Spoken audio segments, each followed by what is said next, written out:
The Simpit Indycar series ran its last road course of the season at Sonoma. They would be running for 35 laps of the 12-turn, 2.2-mile track that features massive elevation change and a variety of different types of corners. Series points leader Ricardo Skyvon showed up in top form with a chance to clinch the title today with a good result. And leaving as little to chance as possible, he laid down a heck of a qualifying lap of 1:15.303 and started the race from the pole. On the outside of the front row was Liam Quinn as the drivers came off the final corner in preparation for the start of the race. Skyvon jumped on the gas and got a great start that might have actually caught Quinn off guard. Andreas Merck took advantage of this and cleared him moving into second by turn 1. Also having a good start was Aaron Tuski, who made a pass on me and moved up to fourth at the start of the race. And the rest of the field sorted things out and the race was underway clean.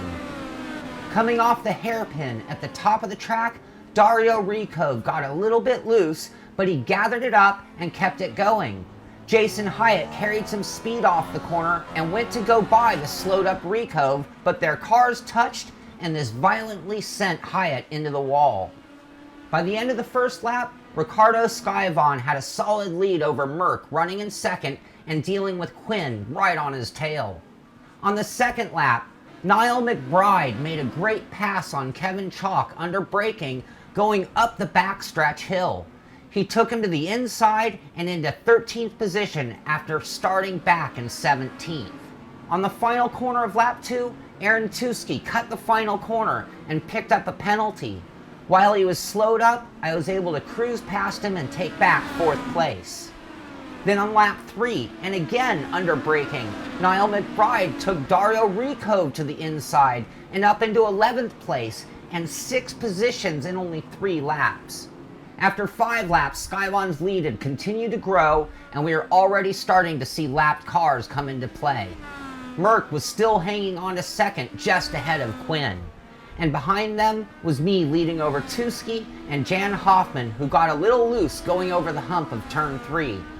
Lap 6, and again over the hump of turn 3, TJ Masick spun the car and tagged the inside tire barrier. This would end his day on the spot. Lap 7, David Hanger would find a little trouble as he hounded Rikov heading into the final chicane. He spun the car, but got it back underway, only losing a few positions. Lap 8, and while still in pursuit of me for 4th, Aaron Tuski spun the car at the end of the hill for turn 2. He also gathered it up and got going again. This did, however, allow Jan Hoffman to get by for 5th place. After 10 laps, Skyvon's lead over Merck had grown to about 10 seconds back, and Quinn had fallen back at him in 3rd. I was running in 4th a short waves back of him, and Jan Hoffman was in 5th after Tuski's trouble earlier. On lap 11, coming down the hill and into the final chicane, Robert Kansian made a move to the inside of John Hill running in 8th. Hill gave way and got a run coming out of the corner, but was being held up by Kansian. Meanwhile, Niall McBride sat behind them, and he made a move to the inside of both of them going into the final corner. He thought the better of it, checked up, and got behind him again. Hill and Kansian fought through the entire corner with Kansian on the inside and then finally losing it going onto the front stretch. Hill maintained 8th and McBride took over 9th. On lap 13, we saw the first of our top cars head for the pits when Jan Hoffman went in a handful of laps prior to the halfway mark. On the tail end of the 16th lap, we saw a rare mistake by Ricardo Skyvon. Coming off the last corner with some cars about to go a lap down ahead, he gave it a bit too much gas and nearly looped the car. He did a great job of saving it and getting it back underway. This chipped away at his lead slightly, but he had plenty to spare at this point in time. Lap 17, I headed into the pits while running in 4th. This would allow John Burgess to move up into 4th with me and Hoffman already having pitted. Lap 18, Liam Quinn running in 3rd went to pit lane for fuel and tires. And shortly later, so did Burgess. It was lap 19 that we would see the leader Ricardo Skyvon come to pit lane. This would allow Andreas Martin Merck to temporarily go by and take over the lead of the race. After a certain amount of pit rotations had gone on, Jan Hoffman found himself back in 5th again, and while coming off the final chicane, he nearly spun the car. He gathered it up again, but by the time he got it going, a couple of lap cars and Aaron Tuski had gotten by, dropping Hoffman back to 6th. Then finally, on lap 21, Andreas Merck made his move for pit lane. By that point, Skyvon had already closed up on him and immediately took back the lead and started out on lap 22 with only 14 laps left in the race and him in the lead again. While on pit lane, Andreas would have to sit and watch Liam Quinn go by for 2nd, and then I went by for 3rd, and by the time he left pit lane, he was running 4th and came out of the pits right as John Ailes was entering turn 1. They touched slightly, and this sent Andreas spinning to the inside of the track. This ended up taking him out of contention for a top 5 finish on the day. With trouble up ahead, even Aaron Tuski got loose in turn 2, and Hoffman capitalized on that by taking back 5th place from him once again. With 10 laps to go, Skyvon's lead had continued to grow. It was now out to about a 20-second lead over Liam Quinn. I was just a few seconds back of him, and then further back on the track was the battle for 5th between Hoffman and Tuski that continued on. Then under braking into the final chicane, Hoffman locked up the brakes slightly. He slowed up and Tuski hit him from behind. This sent Hoffman around and Tuski carried on in 5th place.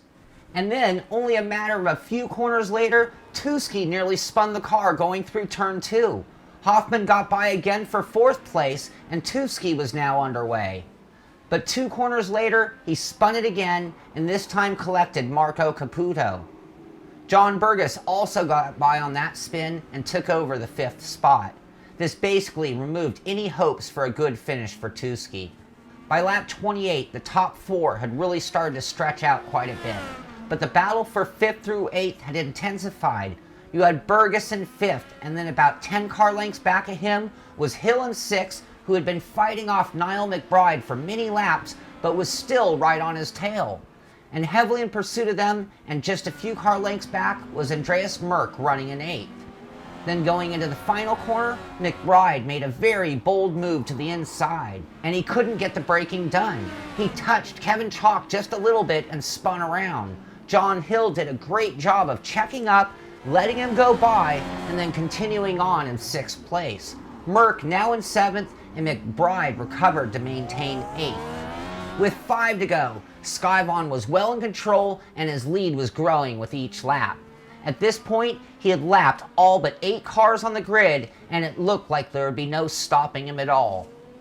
Meanwhile, John Burgess in 5th was able to get a slight gap over Hill, who was now battling Merck for 6th. McBride was just a few car lengths back, but still in striking distance. Then later on, during lap 32 and going into the final chicane, Merck misjudged his braking and got in the back of Hill. This spun Hill out and cost him lots of positions in the end. Merck retired from the race on the spot. This also allowed Skyvon to go by, and in the end, only the top 5 would finish on the lead lap. Lap 34 and John Hill is struggling to get his damaged car home. Going through turn 2, he got loose and went off track. This allowed Niall McBride to finally get around him and take over 6th place. And then after 35 laps of intense racing, Ricardo Skyvon brought it to the line and won the race. He also secured enough points to win the overall Simpit Indycar Series Championship. Liam Quinn brought home a very strong 2nd place finish, and I ended up bringing it to the line in 3rd. Jan Hoffman also had a good race and finished in 4th, with the last car on the lead lap belonging to John Burgess in 5th. After having a very tough race, Niall McBride finished in 6th place after starting all the way back in 17th. John Hill finished in 7th, Jeffrey Stanton in 8th, David Hanger in 9th, and Dario Ricove rounded out the top 10. With 11 of the 12 races in the books, Ricardo Skyvon has won the championship with 1,127 total points. I am still in 2nd with 907, and John Hill is in 3rd with 831. David Hanger is in 4th, and Karsten Berdowie is in 5th. Next week, we finish the season off on the banked curves of Las Vegas Motor Speedway, the 1.5-mile oval in the desert of Nevada for 100 laps of racing. If you would like to see more recaps like this, please head over to the simpit.com and look for the IndyCar Series tab. Congratulations once again to Ricardo Skyvon on winning the race and the championship, and we will see you from Sin City next week.